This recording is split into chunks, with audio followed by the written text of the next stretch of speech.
Alright, gonna do a little work with something called Hyper Tufa today. Hyper Tufa is a blend of Portland cement, sand, and perlite. And what it basically makes is a very lightweight concrete. You can also add, often is added, peat moss, which will cause the Hyper Tufa to have an old look. It basically gradually disintegrates along the surface and gives the concrete an old look. That's not what I'm shooting for in this particular thing, because I'm going to be making some stepping stones. So what I have here, this is an old 5-gallon bucket top that I cut off. I'll use that for making a stepping stone. And then I have some old planters that I cut pieces off of and cut sections out of. I probably only got enough mix to make one or two. I don't think I want to make one this small this time. I probably only have enough for two, maybe. What I used was one, let me turn this so I can see it. This is a 4-quart plastic container, and I used 1 part perlite, 1 part cement, and 1/2 part sand. And that's what I've got here in the barrel. And when you're mixing this up, you want to add the water in small quantities, because it's real easy to get cement too wet, and you don't want it to get too wet, because then it settles in properly and it just doesn't turn out well. So I'm using basically approximately 1 quart of water. I have a little bucket of water here. And just want to mix this up.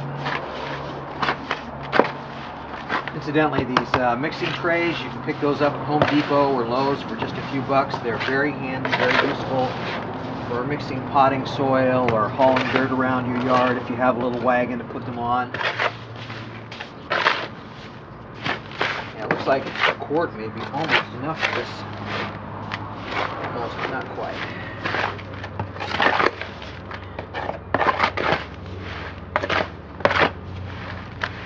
So yeah, a little bit more.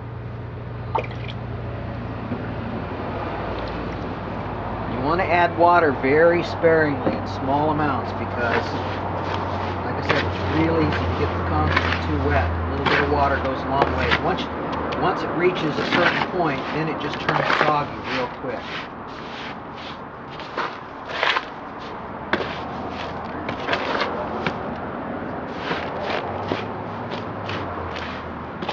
You want to reach what they call a plastic state, where it's pliable but not runny.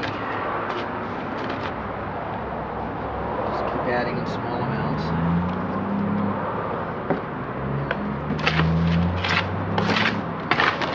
Probably actually going to have enough to do about 1. A little bit left over.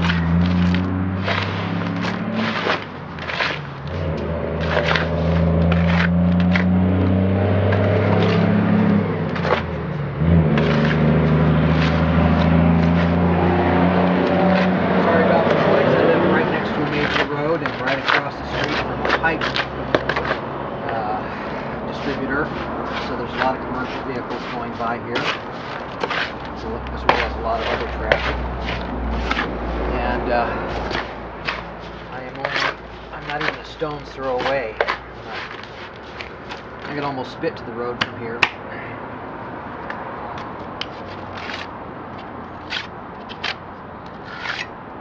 Alright, it's just about right. It's just a little bit dry. The next little dab ought to make it plastic all the way through. So I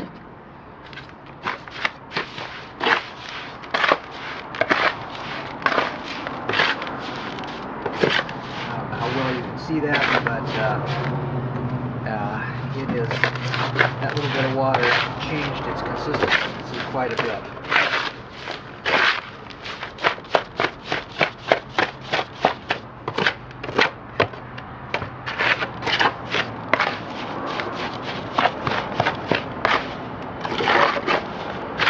This is true when you're mixing up any kind of concrete. You want to add the water slowly and carefully. You know, when you're a bit of an expert, when you've been doing it a lot, you know exactly. If you put a bag of concrete in your little mixer and you know exactly how much water to add, you would do it in a simple shot. And even then, I think I would go a little short and add the last little bit. Add a little bit more, and now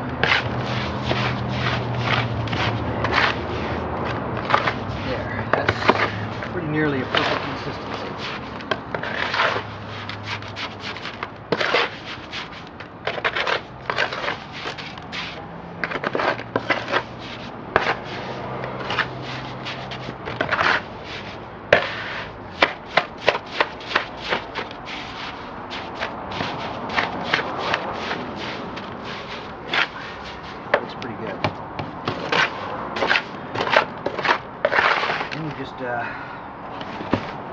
I'm going to move the camera here so you can watch the action from a better angle.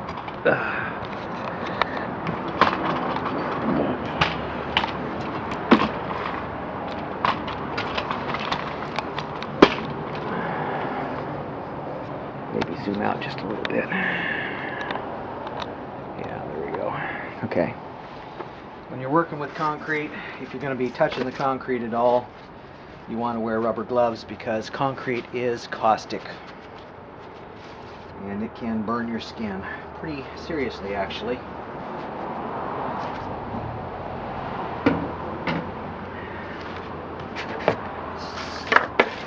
Well, let's start with this one.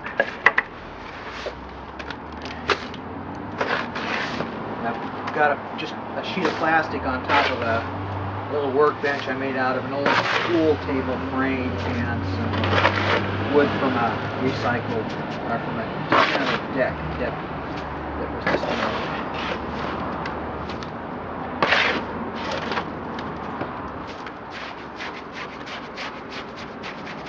Oh yeah, enough for one. It's okay, I can always mix up more for the rest of them. And actually, this one is a little bit of an experiment because I'm going to be making some other stuff later, and I want it different. You can vary your mixes on the Hyper Tufa, add different ingredients, vary the amount of cement, vary the amount of each ingredient, and come up with different outcomes. So what these are going to be is little stepping stones for my garden, or for my yard. And so I want them to turn out a lot like the commercial ones. They'll be relatively lightweight because of the perlite, and still plenty rigid and hard and durable. If you want to make things like this more durable, you can put some kind of fibrous material like some insulation or something along those lines.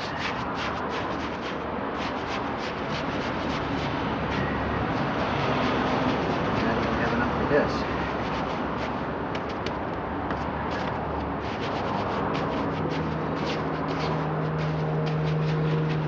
This is going to be a skinny stepping stone. I actually probably should put it in a smaller mold. In fact, there's no reason why I can't still do that.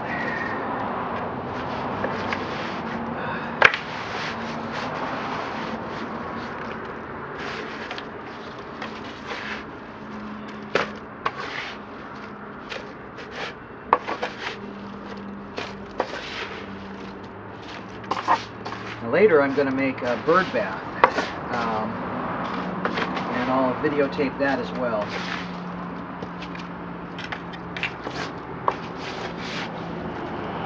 Most of the bird baths that you see are basically concrete poured into a silicon form, and I'm going to make mine. I'm going to basically shape mine over a mold of sorts and shape the outside by hand.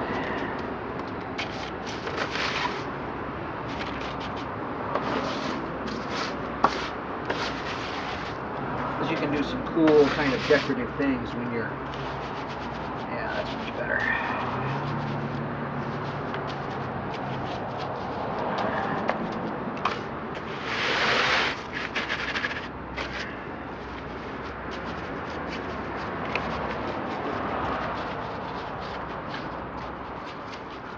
this is a little bit on the shallow side.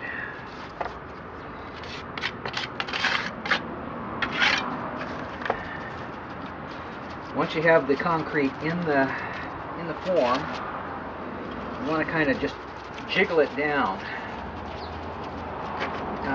This makes the rock kind of sink a little bit and brings the cement to the surface, which will allow you to have a much smoother surface. If you want a pebbly surface or something like that, you can either put pebbles on top of it while it's wet, or if you mix the pebbles in with the cement, which is how most people do it, which I think is wasteful, I don't know. But if you want to do it that way, then you can just make a solution of sugar water to spray on the top after you've settled it out like this.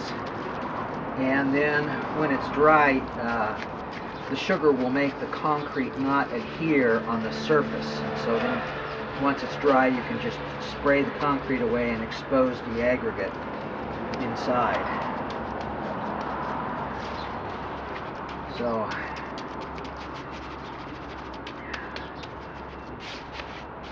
there you go. Simple concrete step. I'm going to do some decorative stuff on it, but that's the significant part.